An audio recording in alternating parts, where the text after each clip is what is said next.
You are now tuned into For the Culture. That's right, that's For the Culture. I said it done!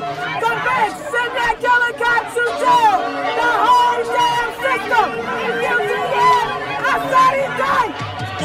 The soundtrack of the 60s is still within me. My heartbeat sound like feet marching. Call it lawless, but it don't offend me. Cause y'all rule just more tools to set against me. Feel me? Hey, picky, it's not Kermit. I'm never green enough to love you, but a leapfrog over every hurdle that you put in front me. And you can't trick me with your money. I'm forever underground on these tracks like Tubman. Who with me? I'm just the no good cotton picking. Where is Eli Whitney? Motherfucker should've never let me learn history. I set fire to this bitch until it burned crispy. Peace to the people. And welcome to another episode of For the Culture, the newest and truest voice of Black liberation. I'm your host, King Quent, back again with my brother and comrade, Lord Serious. Y'all know, like always, gotta open up with a shout out to our sponsors, Umoja Nation and Talk of the Streetz Entertainment, for giving us this soapbox to stand on and speak these truths. Now this week, we're going to be continuing our Black Futures Month discussion with a look forward to the state of black education. After everything we've seen during this pandemic, what does the future of black education look like? Or better yet, what should it look like? Like I said on last week's show, Utah is supposedly allowing parents to opt their children out of learning about black history. While in other parts of this country, there are still schools, even with large black populations, that aren't even really discussing black history, and that's during Black History Month. But for real, the future of black education is deeper than just black history classes or programs. In my opinion, black education must evolve into an entire holistic approach to socializing our children. I mean, like mind, body, and spirit. That's what we're taught in the 5th degree of what we teach. The education should be enabled to make us self-sufficient as a people. And pardon all the guys, I know I misquoted that a little bit, but y'all know what I'm saying. But before I get too much into what I think about it, I want to know what y'all think. So make sure y'all hit us up at umojaNationRadio@gmail.com, subject line For the Culture, and tell us what you think about the future of black education. And also make sure y'all follow us on IG at Umoja_Nation, man. Join the movement. It's unity for power, peace, and protection. We can't have any of them without it. With that being said, we're going to go and take us the first break, play some tunes, and when we come back, we're going to have Lord Serious giving us his thoughts on the future of black education. Y'all make sure y'all go and stream that Black Messiah Project by Quent 100, available on all platforms. And when we be back, I'm going to pass the mic over. This King Quent is For the Culture. Peace.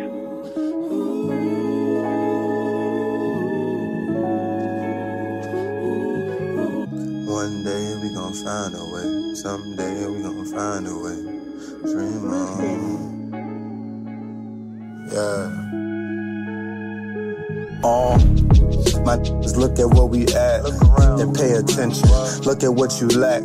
Know this world harder for you when your skin black. Freedom ain't free, and that's the actual fact. White supremacy is real. The system has infected how you think and what you feel. Hope you heed the message, cause the devil let you heal. Trying to steal every blessing. Know that make you sick while you keep taking pills that don't ever really heal. See the world starve and I'm just trying to make a meal. Feel like I owe a debt, seen whole stack of bills. When they buried the prince, made an underground king, it's never seen trill. The wealth of Africa made Whitey rich when he hacked it up. Don't believe me, Google back it up. That little money we see is just a fraction of everything snatched from us. Can't even add it up. Mansa Musa was the richest man in history, and he was a black man from the west coast of Africa, the kingdom of Mali. You don't believe me, you can look it up for yourself. Would you live for them people you would die for? When they caught Pac, it was 5 through the side door. Fast forward, now it's Nipsey at the store. Death by your own kind, cause the wise will disguise war. If you don't think that ghetto was an eyesore, then you ain't never seen this that I saw. seesaw. Murder for a key, saw locked doors. When they up, we down like a seesaw.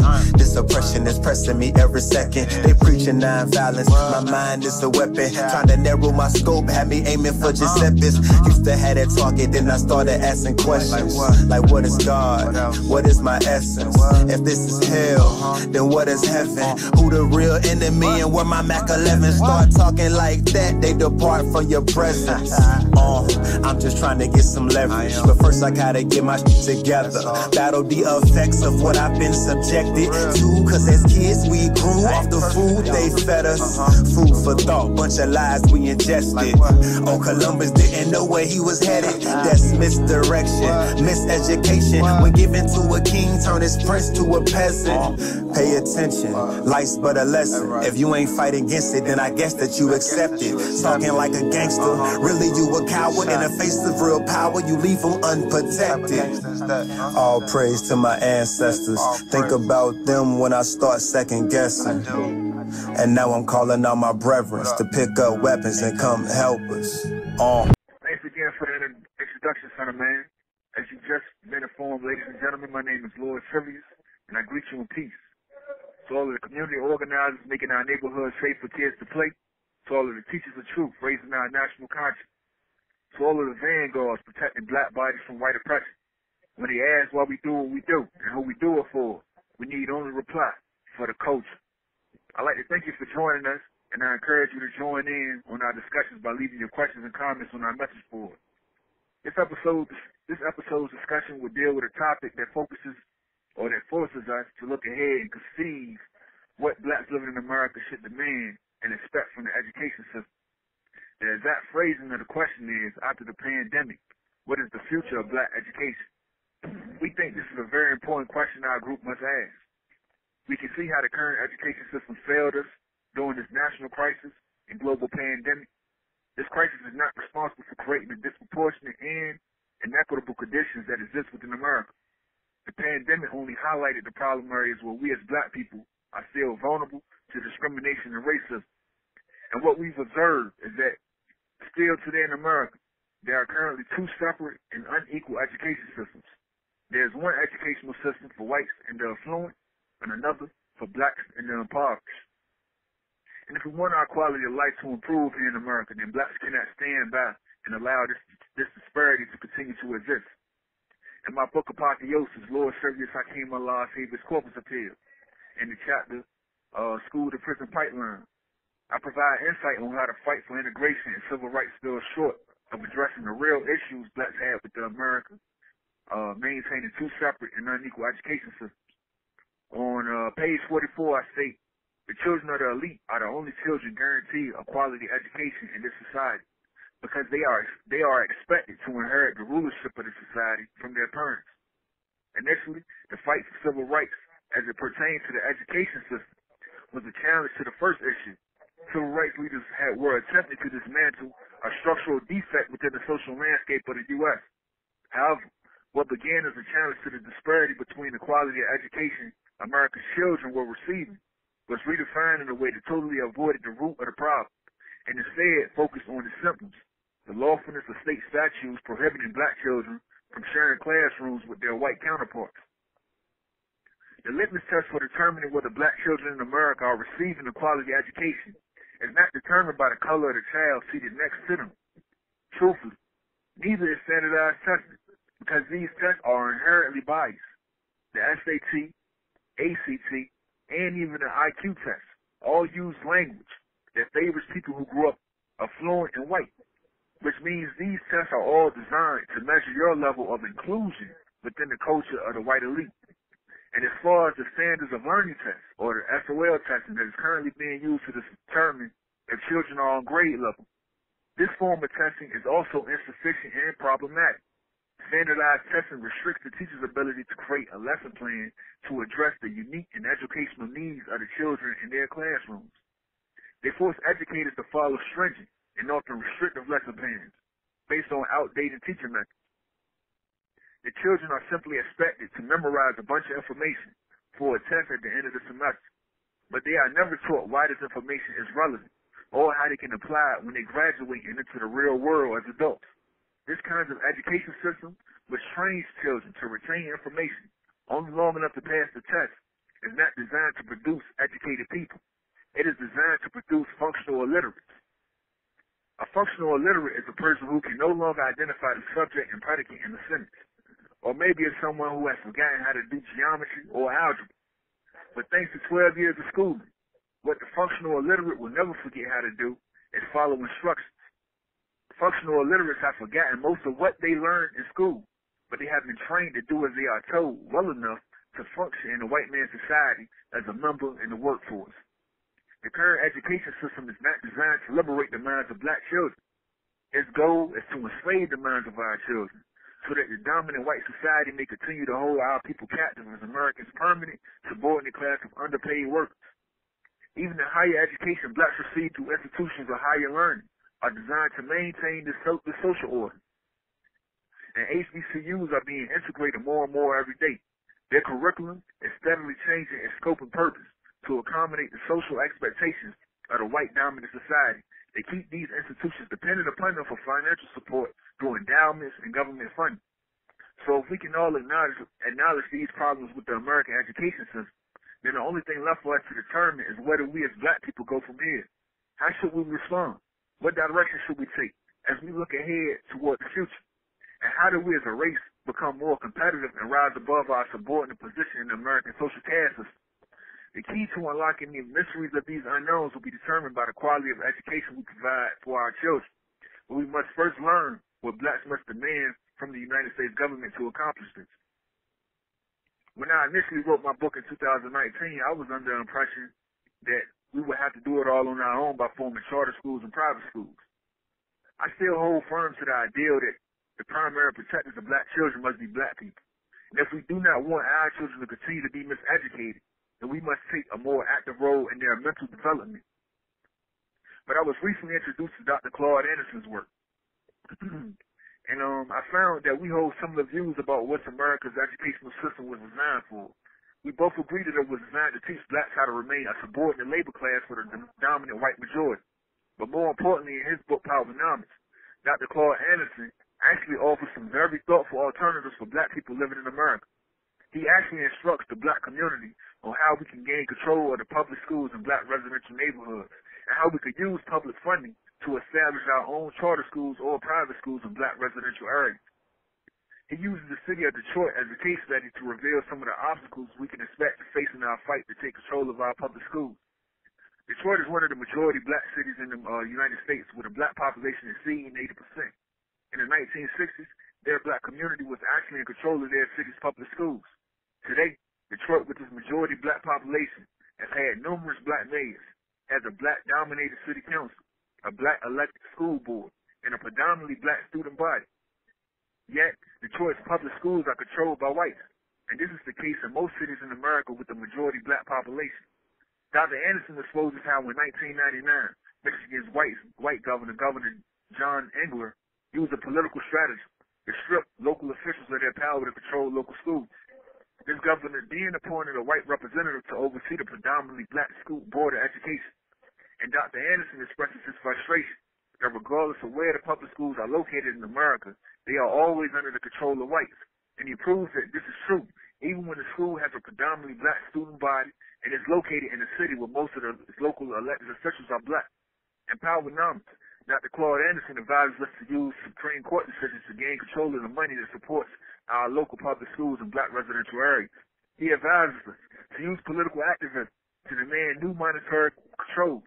These controls should require public funds to follow each student, regardless of whether they attend public schools, private schools, or charter schools. We will take a quick break, and when we return, I will elaborate on how I think we can apply Dr. Claude Anderson's Powernomics to some of the strategies I propose in my book, Apatio. So the other day, I was looking out the window, and it was raining. And I just thought about all the stuff going on in the world. And then I looked to the sky and wondered, is somebody crying for us? I come from a world you don't see until we get killed by police. So fuck the police, cause I got some dogs from the streets that these crackers won't let off their leash until they released. Pray that your cell full of meats, a hygiene and noodles and sweets. If that bring you ease, or find you some books you can read to escape from this place and be free. I run with some G's, gangsters and gods, I'm somewhere in between. Rodney and Martin, when both of them kings. So even after you've been beaten, you still got a dream. Haters try to intervene, but that comes from they inner things. What you give, what you receive. In silence I grieve, sending my tears to the heavens, and they send them back down to me when it rains. When it rains. When it rains. When it rains.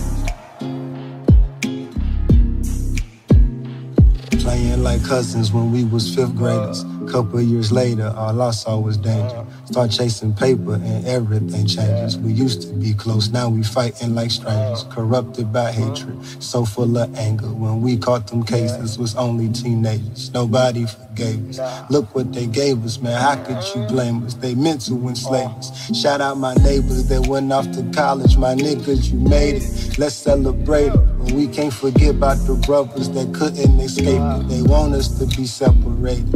Call you my brothers because we related, connected through struggle. We link cause they change us. Don't care if you black or Hispanic or Asian. They killing our babies to build up their nation.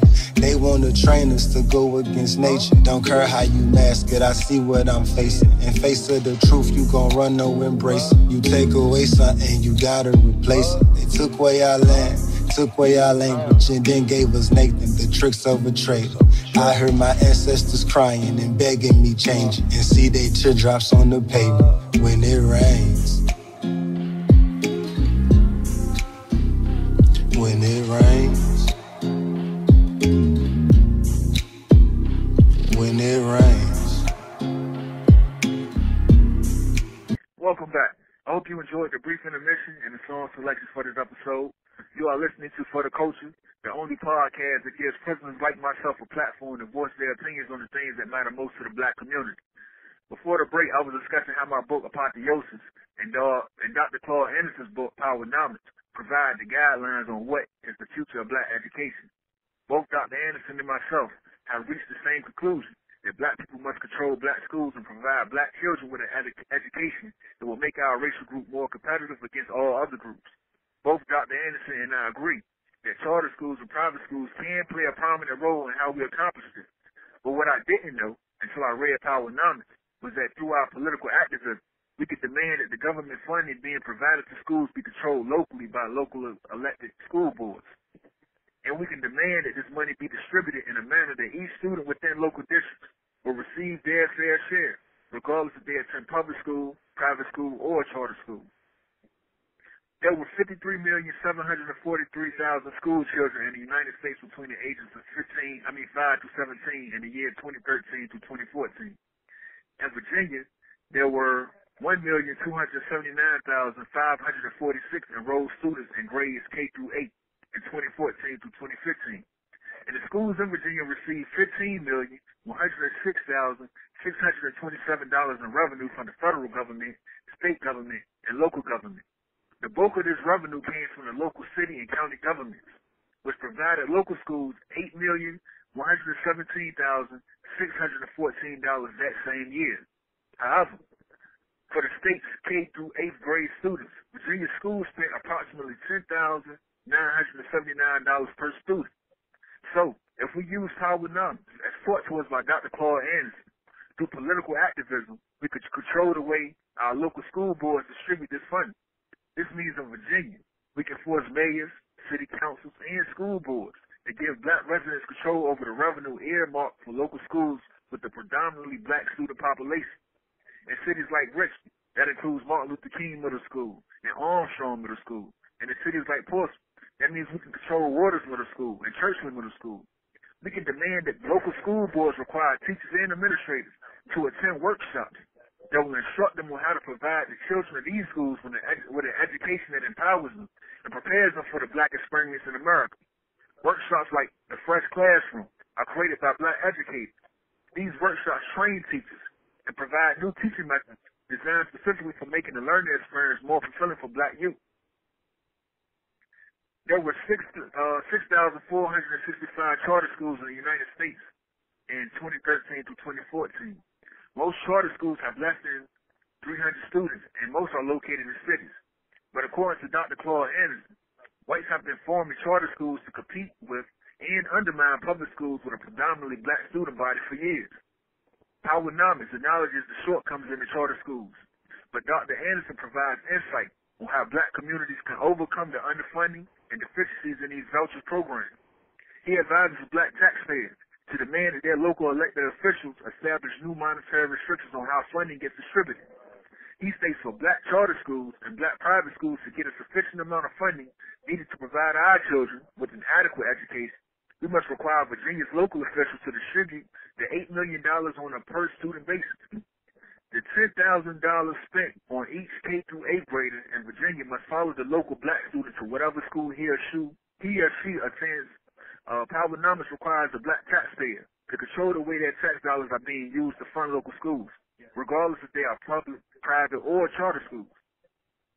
Another change I would like to see take place within black education is the way we compensate teachers who work at these predominantly black schools. There were about 101,393 classroom teachers in Virginia and 1,279,546 enrolled students in the 2014 to 2015 school year. These figures are based on the National Education Association estimates. However, the average salary for a teacher in Virginia is $50,620.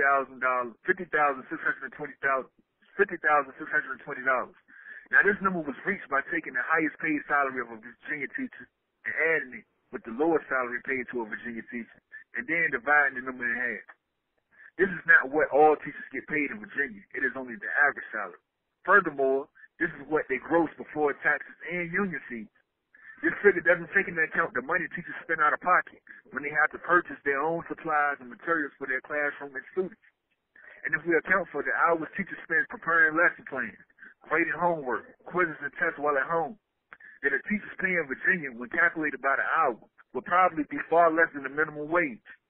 So I think we should find a way to increase teachers' salaries or supplement their pay to make this profession more fulfilling and lucrative. I have been told by former and current teachers in Virginia that the salary is barely a livable wage when you take into account their living expenses. What if we found alternative methods to supplement teachers' income in the black schools we can control? What if we took a new approach to increasing the pay rate of our teachers in these schools? Teachers are actually providing a service, no different from a waitress or a bellboy. And it is not only customary to do so, but an expectation is this, that you will tip these people for their services they provide. This is especially true when the service is exceptional. What if it became customary for parents to tip the teachers who are exceptional at their profession too? The teacher who makes your child excited to learn grammar or the Pythagorean theorem should be rewarded because they have done something exceptional by keeping your easily distracted teenager interested in learning. The teacher who can get the child with behavior problems to change their focus from what bothers them to what inspires them should be tipped by all the parents whose children are in that classroom for a job well done. Because the less time that teacher has to spend dealing with that child's disruptions and outbursts, the more time the entire class can spend learning. The teacher who takes the child who's struggling to read on their grade level in the beginning of the school year and then transforms them into an honor roll student deserves to be tipped for their exceptional service. It is my opinion that by employing Powernomics to control the local school funding and by tipping the exceptional teachers in our black-controlled schools, we can protect our kids from being miseducated, and we can recruit and retain the best educators in the area. There is only one thing left for us to do before completing this discussion about our future education system. The curriculum is very important. It doesn't matter if we control our schools or if we get the best teachers to work there. If we fail to provide black children with an education that is specifically designed to empower them, nothing will change for our race. I expect the King Quent will elaborate more on what the curriculum should be for black education in the future. But before I bring my portion of the segment to a close, I would like to share a few of my thoughts on the matter as well.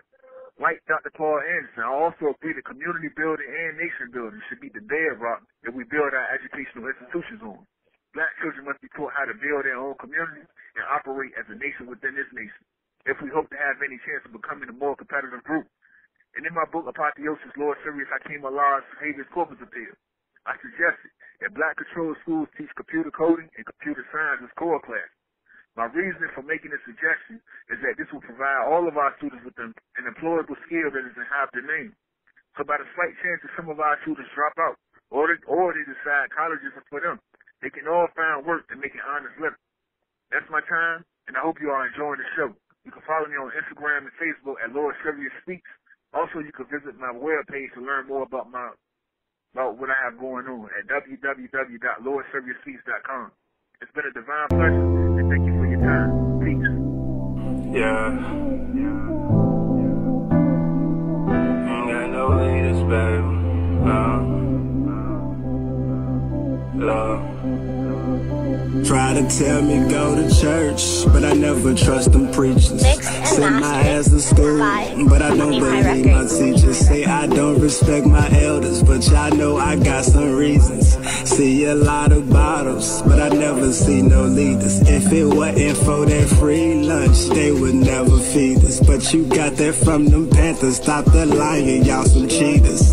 Treat us like some criminals before they even meet us. Think we just want some handouts, why they never reach us. I swear this a plantation and them cops is overseers. We do not follow orders, they gon' whip our ass and beat us. You rather work your job and just ignore the way they treat us. If you know a better way, why the hell you keep the secrets? Try to tell me go to church, but I never trust them preachers. Send my ass to school, but I don't believe my teachers. Say I don't respect my elders, but y'all know I got some reasons. I see a lot of bottles, but I never see no leaders. Bless the bottle, baby. Pour one.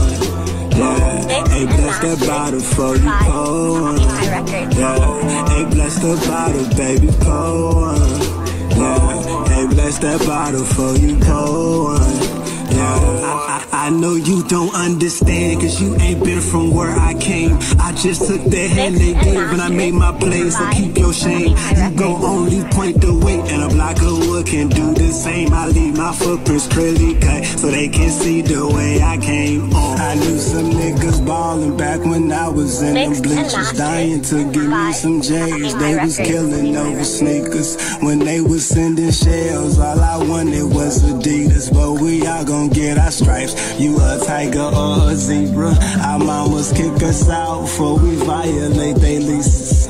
Daddy broke her heart and we was sweeping up them pieces. Still remember all the beatings. I just pray I don't repeat this. Nobody could explain to us why our daddies leave us. Had credit around my way before I ever had the visa. And we be getting high, so the lows don't defeat us. They say we running wild, guess they just wanna leash us, then lock us in the cage far away where they can't see us. Try to tell me go to church, but I never trust them preachers. Send my ass to school, but I don't believe my teachers. Say I don't respect my elders, but y'all know I got some reasons. I see a lot of bottles, but I never see no leaders. Bless the bottle, baby. Pour one.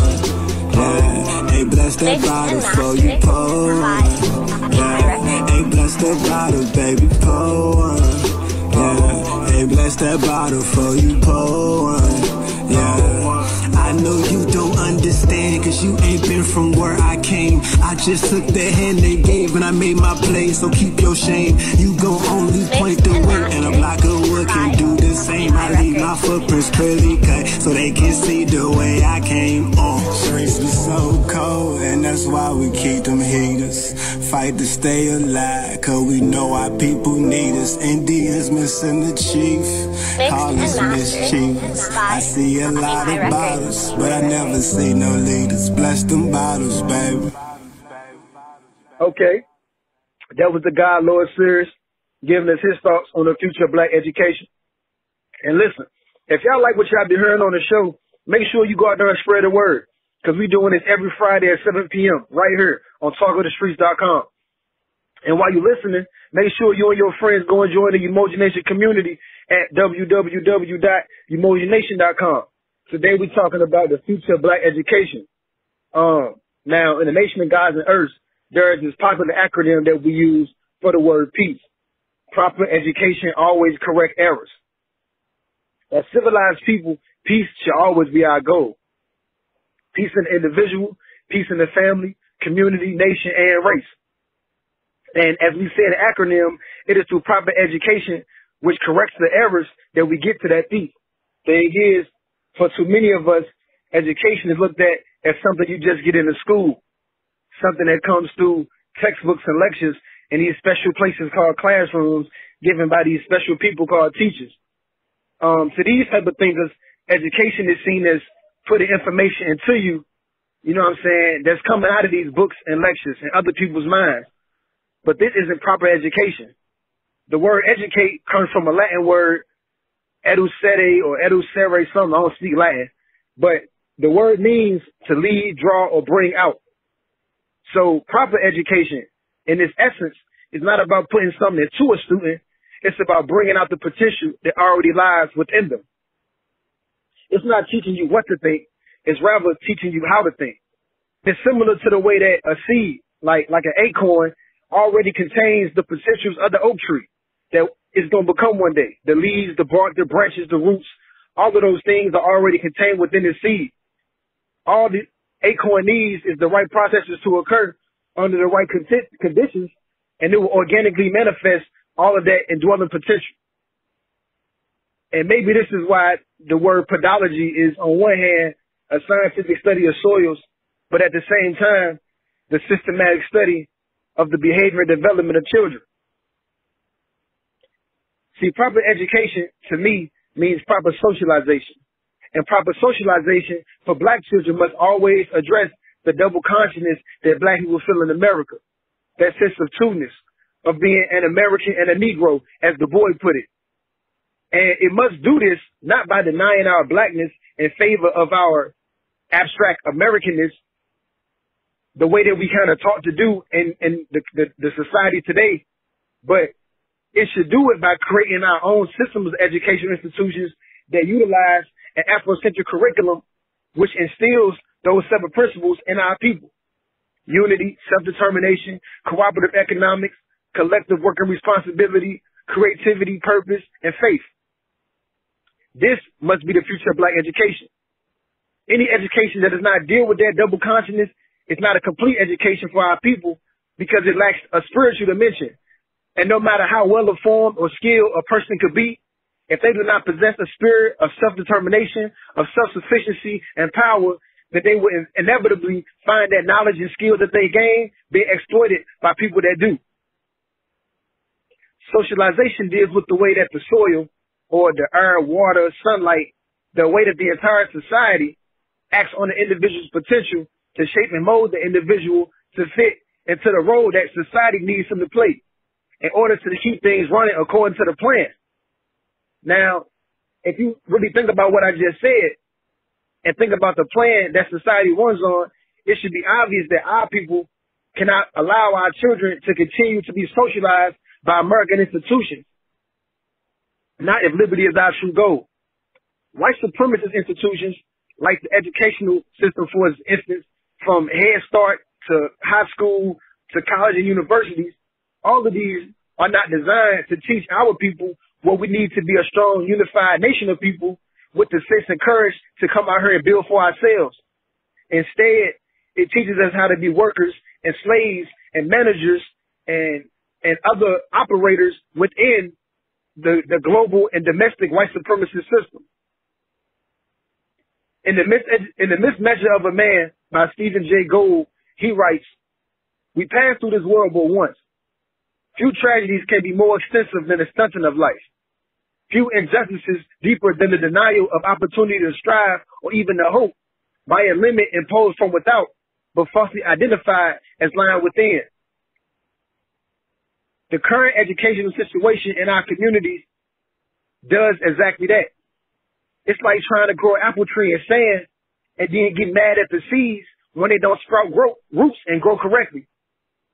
Or if not sand, then the soil is rocky, full of weeds and bugs that are trying to eat and choke out the life of the seed, stealing its nutrients and other vital things it needs to grow, but then blaming the seed when it doesn't develop fully. Not only is this type of thinking unscientific and unproductive when we're dealing with soils and plants, but it's just cruel and evil when we're dealing with children. To deny a child full opportunity and stunt their growth and then turn around and make that child think that it's them that's the problem, that's just wrong. And since the children are the future of any such people, these type of actions can lead to mass menticide or the mental death of these people, of our people.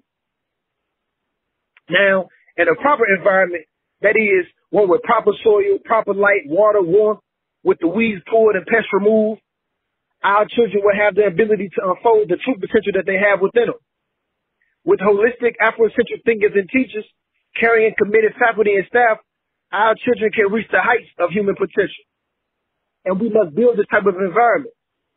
Not only would the environment need to be built, but a curriculum that doesn't just try to fill our kids with information, but that works to guide them and bring them forth their true self. Or, as my wife says in the title of her upcoming book, teaches them how to profit in their purpose. Such a future will involve more than just history lessons and racial pride. It will require true scholarship in fields of all human activity. And this is where the future of black education must be directed. But this scholarship must be in accordance with our culture paradigm, with our worldview. So don't get it wrong, black study subjects are still going to be relevant because the heritage of our people is important in directing our endeavors. But we still have to be wise enough to know that the answers to any and all of our problems won't be found in romanticized ideas like reviving ancient Egyptian culture. On the contrary, our answers will be found by reviving the spirit of the ancient Egyptian culture, the spirit of Timbuktu, the spirit of the mystery schools. And that spirit, that essence, is already a part of every one of us. The future of education, of black education, just rests on us bringing it out. Now, with that being said, I'm going to let you sit for a minute, contemplate some of that stuff I just thought I said that you something to think about. And when we come back, I'll wrap it up, man. It's King Quent for the culture. Peace. I think I lost my mind. Them crackers took my mind. I think I lost my mind. Now I don't wanna find it. I think I lost my mind. Them crackers took my mind. Don't let them take your mind. I think I lost my mind, but I don't wanna find it, and I won't tell no lies. My every word be bonded, put my name on the line, right by that X and sign it on. I self-floor and master, me I am God and guidance. I've been on my grind, searching outside of myself for the things that I want, like them dollar signs. A bitch with ass, a fat you can see from the front, and a foreign ride, so I could look right in your eyes when I pull up and stunt. Now I just don't give a fuck. No, that won't give me love. No, that shit can't give me peace. No, it can't give me back marble or freak. No, it can't take all that hate from the streets or take the hatred outside of police. Put an end to generational beef. It's hard to forgive when niggas get killed. You gotta lay in the bed that you made, and they got some stains on their sheets. My brother's in prison, I pray you released. Once you get out, you burn your receipt. If you catch a charge like a credit card, they taking life as a minimum fee. So we owe a debt to society, but life ain't free. Never been cheap, and they never paid us for slavery. I think these motherfuckers owe me. I think I lost my mind, but I don't wanna find it, and I won't tell no lies. My every word be bonded, put my name on the line, right by that X and sign it on. I self-floor and master, me I am God and guidance on. Think I lost my mind, but I don't wanna find it, and I won't tell no lies. My every word be bonded, put my name on the line, right by that X and sign it on. I self-floor and master, me I am God and guidance on. My niggas trapped in the trap, I know that you wanna be free. You wanna be free. Keep stacking that drug money, I pray that it become a key to open the door and let in opportunity for you to build up a better community. Enough of the jewelry, all of the foolery, that shit is rented, boy, you are not fooling me. I don't care how much ice you got, you ain't cool as me. If these crackers make you a tool of slave, cause they ain't using me, I defy them beautifully. Start a riot through the street. Fuck the lifestyles of the rich and famous, bitch, I ain't robbing leech. This ain't even about the money, would do this shit for free. Should charge your arm and leg, arm, head, cause that's who I be. And it's deeper than you think, I might need to post a meme. Like Nipsey Hussle was Black Jesus, both died at 33. Whoa. My mother said, they're gonna get you. I said, but mom, why are they gonna get me? Because You must remember that you live in a society that supports a certain philosophy and a certain system. You being the color that you are, black, and then you're going against the grain, they're gonna get you.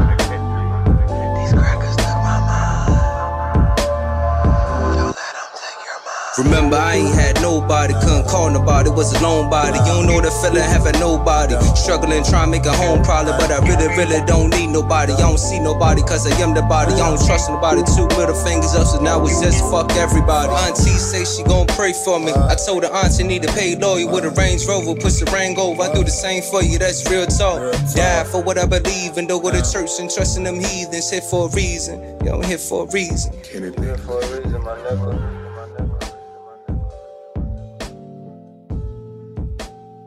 Welcome back, man. Before the break, I was explaining how we must build our own educational institutions with a holistic Afrocentric curriculum. This means that our schools must surpass the typical Western ideal and work to consciously socialize our children according to our cultural values. Haile Selassie, the last emperor of Ethiopia and great educational reformer, once said, "Discipline of the mind is a basic ingredient of genuine morality, and therefore a spiritual strength. Indeed, a university, taking in all its aspects, is essentially a spiritual enterprise, which, along with the knowledge and training it imparts, leads students into a more wise living and a greater sensitivity to life responsibilities. This must be the goal of Black educational institutions, to put every individual that steps into its halls on a conscious path of self-realization that goes far beyond just graduating and gaining some degrees. We have to get back in tune with our original culture. Carter G. Woodson pointed this out in his book, Miseducation of the Negro. The school system is more than a place to learn facts and formulas, and often the hidden curriculums stick with us much more than those formal ones. Like I said, school systems are socialization systems. And socialization is the process of shaping human potential to fit the needs and rules of society. In volume 1 of my 100% Real series, I show how the process of socialization that we undergo in hoods and ghetto environments is designed to make us unconscious perpetuators of ignorance, of divisiveness and self-destruction, how it's designed to turn our children into real niggas, truly ignorant of our higher selves, of our true selves. How it's designed to train us to fit into these predetermined roles in society. And in America, that role has always been to be in a place of slavery, of inferiority, and of second-class status.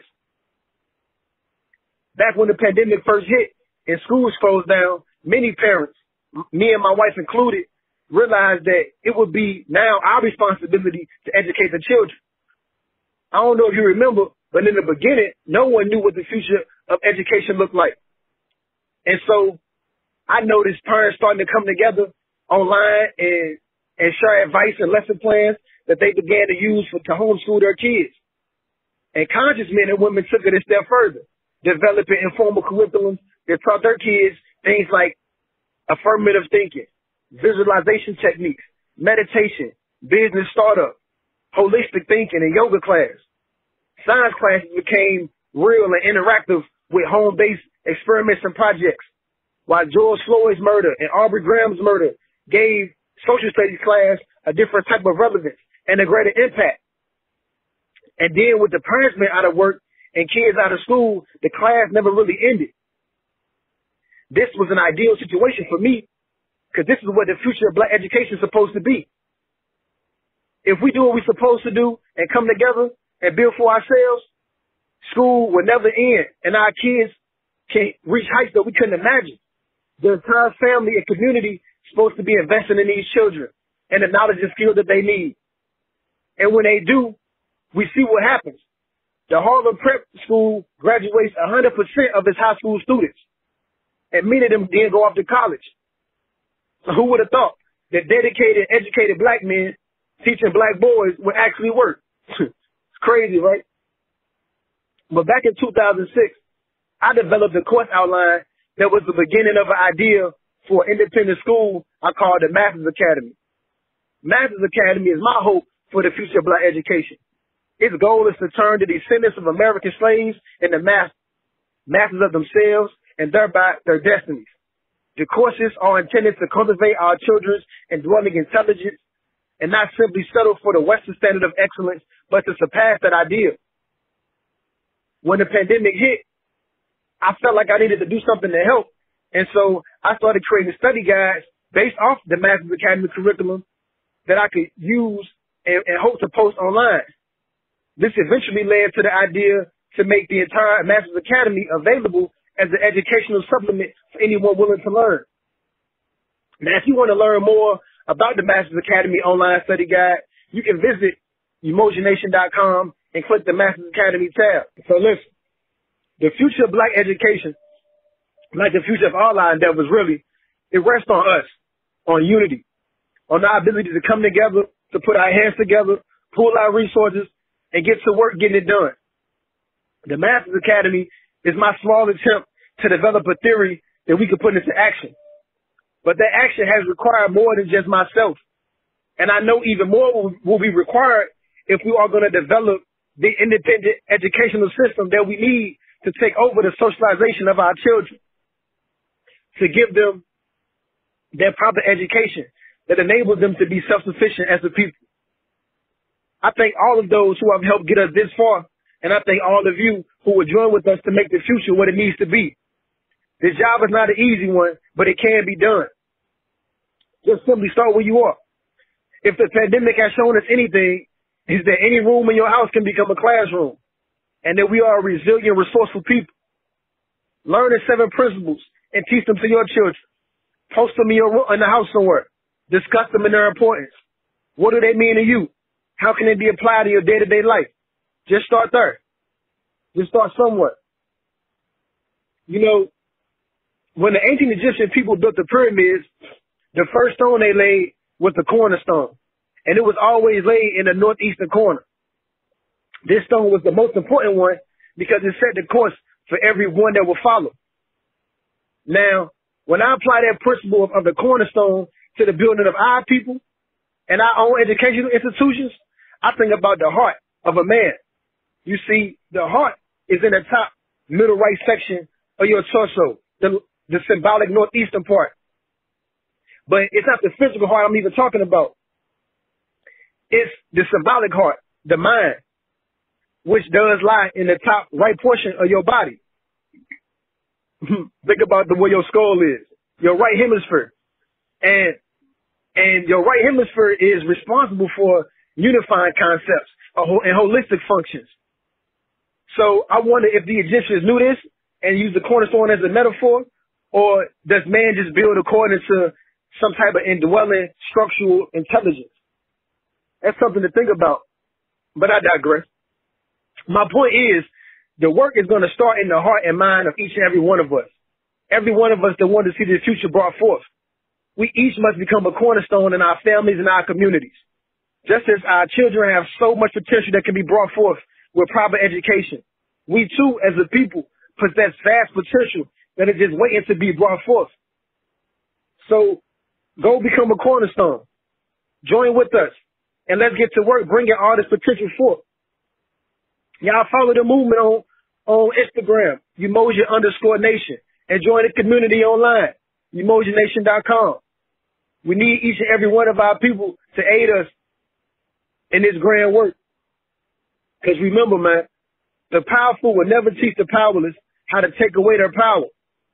But if division has caused our enslavement, then in unity lies our liberation. Unity for power, unity for peace, and unity for protection. It's King Quent. It's been another episode of For the Culture. I hope y'all enjoyed it. We're going to see you next week, same time, 7 p.m. Talking to Streetz Entertainment. Thanks for listening. Peace.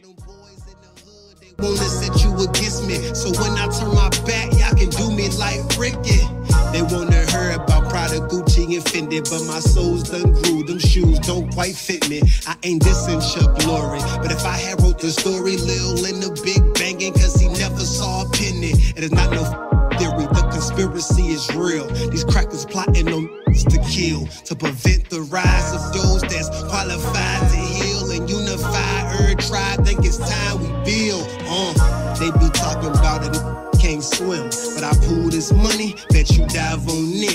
create the wave, Black Poseidon, and give birth to gods. Black is Titan, and I know that's so frightening to those with white skin. I know you wanna separate us like a hyphen, but my friends, if you would see what I say, it's like we Skyping. These crackers fed as pigs and tripe, that shit is trifling. Say you are what you eat, now we all in the pen, undeveloped men, baby boy, calling home a crib, calling home a counterfeit. Socrates was a bitch, Aristotle plagiarist, who the f*** they playing with? No, I probably shouldn't say this. Money, cars, and clothes I'm more safer with, yeah. But I ain't come to be your favorite, slave-minded, talking chains and whips, basic self-hatred statements, but your ego trips and other shit is coming out my brother lips. But don't you call that shit no diss, cause them my brothers, I still love them. You up, you with them. Melody is melanin, but shout out to Eminem, cause if you do not fight this system, then you cool with how it is. And that mean you racist, no matter shade or tint. I'm not anti-white, I'm anti-devil schmitz. You better use your common sense. See, they cover up your history like it do not exist. Cause once we've been convinced of our own inferiority, it naturally prevents us to rise up again. Although COINTELPRO began its operational life by targeting first the Communist Party, then the Socialist Workers' Party, and other such time-honored targets, it rapidly shifted emphasis with the rise of the civil rights movement during the early 1960s. Shortly, we find Hoover returning to his Marcus Garvey theme, stipulating in an internal memorandum circulated to 23 field offices that a primary objective of COINTELPRO should be to, quote, prevent the rise of a black messiah, end quote. And he meant that in terms, as he spelled out, as being any individual capable of galvanizing the African-American population, politically. The Reverend Martin Luther King Jr., Malcolm X, and Stokely Carmichael are named as individuals who might potentially have fulfilled this role. Agents were instructed to devise, again I'm quoting, imaginative, hard-hitting programs to neutralize these individuals and others like them. Malcolm X was assassinated soon thereafter, ostensibly as part of a factional dispute within the black Islamic community. A January 22nd, 1969 FBI memorandum, however, essentially takes credit for this outcome and goes on to suggest comparable operations be directed against other black nationalists. Dr. King was assassinated next under circumstances involving FBI complicity, at least to the extent of covering up by whom and how and why he was killed. And that's conclusion, not of a radical author or researcher out here, but of a congressional committee. At about the same time, Carmichael was driven into exile, the victim of an FBI bad jacket, which is a particular counterintelligence technique to make someone who's a bona fide activist appear to be something else, like an infiltrator. They usually use infiltrators to put bad jackets on people. So you have this interesting situation within movements, within organizations, where infiltrators are casting the real activists as being infiltrators and bringing about their expulsion or their political neutralization. Well, this is what was done to Stokely. He was portrayed as a CIA operative through the planning of a goldenrod copy of a dummied up informant report to that agency. And there's a little interesting interagency dynamic that goes on. The CIA personnel always want to make these guys look to be FBI infiltrators, and the FBI returns the favor by making them out to be CIA plants, Okay, this is followed up by a series of anonymous telephone calls to his mother warning her that he was to be executed as a traitor by a number of his erstwhile political colleagues, That's the big three that were named as being a potential black messiah. 2 dead and 1 driven completely out of the country. Meanwhile, the Bureau was directly involved in a much wider pattern of repression of the civil rights movement. For instance, one of its contract employees, Gary Rowe, this is just one guy now, assisted in the planning of and actually participated in the axe-handle beatings of freedom riders during 1962 and 63, was accused, on fairly good evidence, was never convicted of it, but was accused of personally murdering an Afro-American demonstrator in 1963, is known to have helped plan the 1963 16th Street Baptist Church bombing in Birmingham, resulting in the deaths of 4 black children, and was in the Ku Klux Klan vehicle from which the bullets were fired, which killed organizer Viola Riuzzo in 1965, and the guy was taken to trial by the state of Mississippi several years later and accused of having actually fired a bullet. Now, the whole time this is going on, he's doing these things, he's working for the FBI. He's on the payroll. According to FBI COINTELPRO chief William Sullivan, he was assistant director of the Bureau at the time, in his autobiographical account, the Bureau, his agents, this is Sullivan's agents, had achieved complete control over the Mississippi Ku Klux Klan chapter by early 1964. More than 300 bombings and 10 murders were attributed to that chapter in the 2 years following. This is when the assistant director in charge in the FBI is saying he and his guys have control of the Klan. So now who's responsible?